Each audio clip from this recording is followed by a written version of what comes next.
పిత పుత్ర పవిత్రాత్మ నామమున ఆమేన్. ఈరోజు డిసెంబరు 16వ తారీఖు. మత్తయి సువార్త 21వ అధ్యాయము 23వ వచనము నుండి 27వ వచనం వరకు.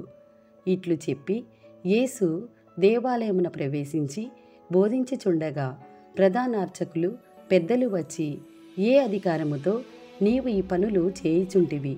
నీకు ఈ అధికారం ఇచ్చిన వాడెవడు అని ఆయనను ప్రశ్నించిరి. అందుకు యేసు, నేను కూడా మిమ్ము ఒక మాట అడిగెదను, దానికి మీరు సమాధానమిచ్చిన ఎడల నేను ఏ అధికారముతో ఈ పనులు చేయుచున్నానో మీకు చెప్పేదను. యోహాను బప్తిస్మము ఎచ్చట నుండి వచ్చినది? పరలోకము నుండియా లేక మానవుని నుండియా అని తిరిగి ప్రశ్నించెను.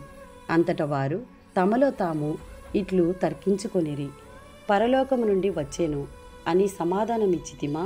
అట్లయినా మీరేలా ఆయనను విశ్వసింపలేదు అనును, లేదా మానవుల నుండి అని చెప్పితిమా? ప్రజలందరూ యోహాను ప్రవక్తగా భావించుచున్నారు. వారి వలన మనకేమి ముప్పు కలుగునో అని భయపడి అది మాకు తెలియదు అని పలికిరి.